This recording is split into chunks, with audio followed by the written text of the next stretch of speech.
Good morning dear student. एक बार फिर से आपका स्वागत है। तो पीछे के जो हमने लेक्चर पढ़ा था उसमें पढ़ा था क्या, physical property, physical properties of alkyl halide. Alkyl halide की हमने क्या पढ़ी थी? Physical property. आज हम क्या पढ़ेंगे? आज हम पढ़ेंगे chemical properties of alkyl halide. Chemical properties of alkyl halide. और केमिकल जो प्रॉपर्टीज आएंगी ना एल्किल हैलाइड की, वो चार प्रकार से आएंगी। कितने प्रकार से? चार प्रकार से। Number 1, nucleophilic substitution reaction. Number 1, nucleophilic substitution reaction. Number 2, elimination reaction. Number 3, reaction with metal. And number 4, reduction. ये चार प्रकार की क्या पढ़ेंगे हम? केमिकल प्रॉपर्टीज पढ़ेंगे एल्किल हैलाइडों की। Nucleophilic substitution reaction, elimination reaction, reaction with metals and reduction. तो फर्स्ट ऑफ ऑल आज जो हम पढ़ेंगे वो पढ़ेंगे क्या? Nucleophilic substitution reaction. क्या पढ़ेंगे?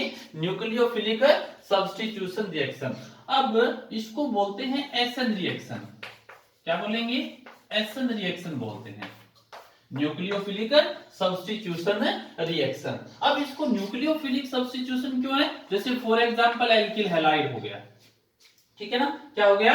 Alkyl halide. इस एल्किल हैलाइड के अंदर आपको पता है कि क्या होता है? पोलर नेचर का होता है। ये आर पे पॉजिटिव होता है, स्लाइटली इस पे नेगेटिव होता है। दोनों के इलेक्ट्रोनेगेटिविटी में डिफरेंस होने के कारण। तो यहां जो होता है ये रिएक्शन सबसे पहले क्या है? स्लो रेट पे जब होती है तो यहां से क्या होगा? बॉन्ड क्लीवेज हो जाता है। क्या हो जाता है? Bond cleavage. ये इलेक्ट्रॉन हैलोजन अपनी ओर ले जाता है। कौन से क्लीवेज से? हेट्रोलाइटिक। हेट्रोलाइटिक जो क्लीवेज होता है, हेट्रोलाइटिक क्लीवेज द्वारा ये इलेक्ट्रॉन इधर चले जाएंगे। तो यहां से क्या होगा? आर पॉजिटिव हो जाएगा और हेलोजन पे क्या आ जाएगा? नेगेटिव। अब आर पॉजिटिव पे क्या हो जाएगा? फिर अगर हम किसी न्यूक्लियोफिलिक का अटैक करवा देते हैं तो यहां से बन जाता है RNU।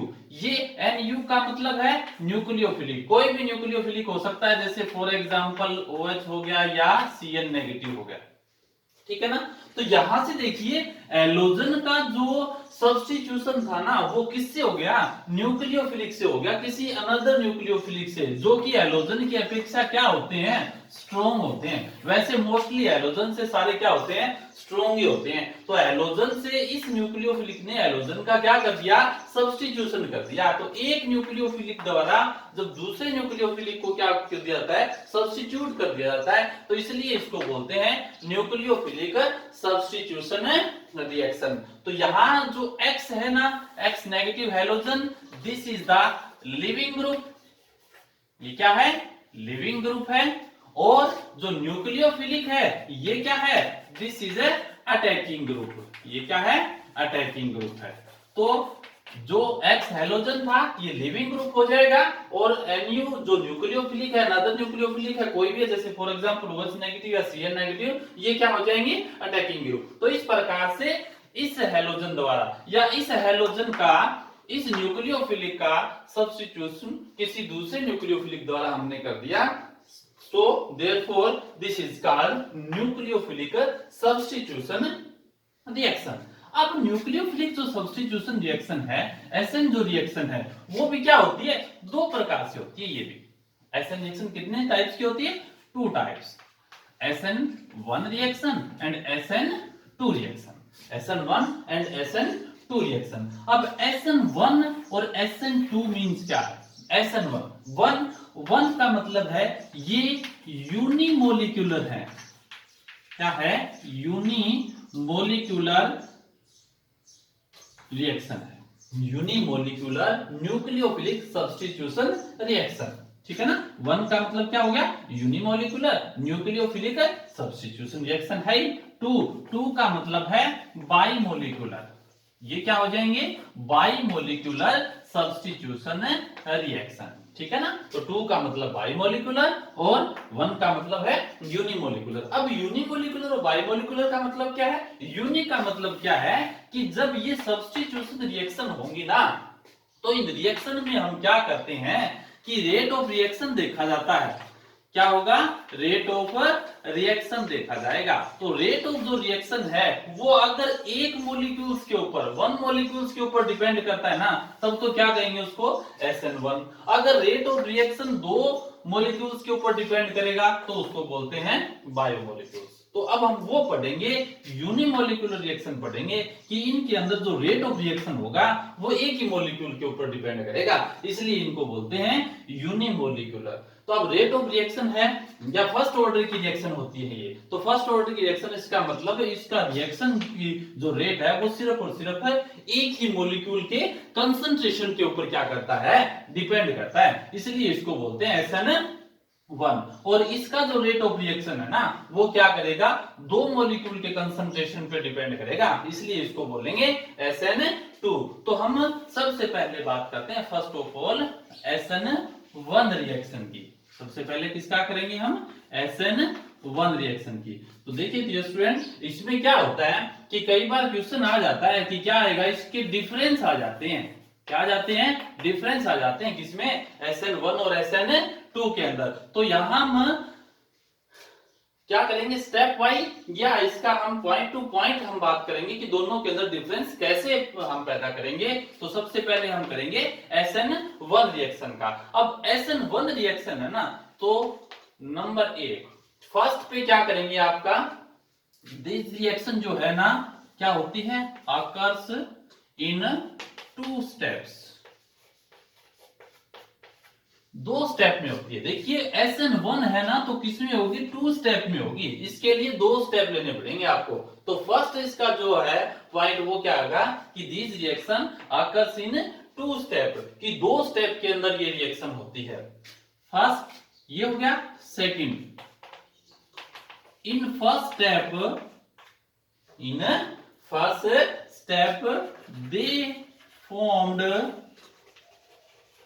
they formed carbonium ion. क्या करेंगे, they formed carbonium ion. Carbonium ion भी कह सकते हैं इनको, या इनको आप बोल सकते हैं और कार्बोकैटायन। ठीक है, कार्बोकैटायन भी बोल सकते हैं और कार्बोनियम आयन, इसको हम डिनोट करेंगे R पॉजिटिव से। तो फर्स्ट स्टेप के अंदर है कार्बोनियम आयन फॉर्म करती हैं, ये R पॉजिटिव फॉर्म करती हैं। अब R पॉजिटिव कैसे फॉर्म करेगी, हमने थोड़ी देर पहले बताया था कि फॉर एग्जांपल ये हो गया RX। ठीक है ना, हमने बताया था कि फर्स्ट जो स्टेप होगा ना वो स्लो रेट पे होता है। तो कौन सा, हेटेरोलाइटिक क्लीवेज के कारण हैलोजन जो है वो अपने इलेक्ट्रॉन अपनी ओर क्या कर लेता है, भी मूव कर लेता है, खींच लेता है। तो यहां से क्या आ जाएगा, R पे पॉजिटिव आ जाएगा और हैलोजन जो आयन है वो अलग। तो क्या हो जाएंगे, R positive, this is carbonium ion, और कार्बोकैटायन। तो R पॉजिटिव का फॉर्म होगा किसमें, फर्स्ट स्टेप के अंदर। तो फर्स्ट स्टेप में हमने कर लिया R पॉजिटिव का। उसके बाद क्या होगा, अब देखिए अब क्या होगा, ये फर्स्ट में कार्बोकैटायन हो गया। सेकंड स्टेप की अगर हम बात करें, चलो सेकंड स्टेप भी करेंगे, उससे पहले देखिए अब क्या हो गया कि इसके अंदर रिएक्शन जो थी ना RX एल्किल हैलाइड, हमने किसी दूसरे मॉलिक्यूल्स का यूज ही नहीं किया, रिएक्शन जो है वो स्टार्ट हो गई है। ठीक है ना, तो SN1 के अंदर हमें किसी दूसरे मॉलिक्यूल्स की हेल्प की जरूरत नहीं है इस रिएक्शन को स्टार्ट करने के लिए। तो अभिक्रिया क्या है, स्टार्ट, रिएक्शन स्टार्ट हो रही है, बट हमें किसी दूसरे मॉलिक्यूल्स की यहाँ रिक्वायरमेंट है ही नहीं। अगर रिक्वायरमेंट यहाँ नहीं है, एक ये मॉलिक्यूल्स की हमें रिक्वायरमेंट है ना, तो इसलिए हमने यहाँ इसको क्या बोला, SN1 रिएक्शन बोला। ठीक है ना, 1 इसलिए बोला है क्योंकि यहाँ से जो रिएक्शन स्टार्ट हो रही है किसी दूसरे मॉलिक्यूल्स की, इसके अंदर हमें कोई रिक्वायरमेंट नहीं है रिएक्शन में R और X हैलोजन में और एल्किल ग्रुप के अंदर दोनों की इलेक्ट्रोनेगेटिविटी में डिफरेंस होने के कारण ये रिएक्शन स्टार्ट होगी। R पे पॉजिटिव कार्बोकेटायन बन गए और हैलोजन जो आयन है वो क्या हो गया, लिविंग ग्रुप के रूप में हो गया। अब तो इसका मतलब क्या हुआ कि यहां पे रेट ऑफ जो रिएक्शन है, फर्स्ट ऑर्डर की रिएक्शन है ये, कि रेट ऑफ जो रिएक्शन है वो डायरेक्टली प्रोपोर्शनल किसके ऊपर डिपेंड कर रहा है, वो डिपेंड कर रहा है सिर्फ Rx पे, दूसरे किसी की मॉलिक्यूल्स की हमें रिक्वायरमेंट है ही नहीं। तो यहाँ पर जो रेट ऑफ रिएक्शन है ना फर्स्ट ऑर्डर रिएक्शन के अकॉर्डिंग, ये एक ही सिर्फ और सिर्फ एल्किल हैलाइड की किसके ऊपर डिपेंड कर रहा है, कंसंट्रेशन पे डिपेंड कर रहा है। तो यहाँ हो गया नंबर 3 पॉइंट। अब नंबर 4 क्या है, in second step, second step में क्या होगा, सेकंड स्टेप के अंदर R पॉजिटिव कार्बोनियम आयन पे न्यूक्लियोफिलिक अटैक करने के बाद प्रोडक्ट फॉर्म करते हैं, ठीक है ना। फोर्थ स्टेप में क्या हो जाएगा, सेकंड स्टेप कार्बोनियम आयन पे क्या होगा, न्यूक्लियोफिलिक अटैक करने के बाद क्या बना लेंगे, प्रोडक्ट। तो ये क्या है, ये हो गया आपका अटैकिंग ग्रुप।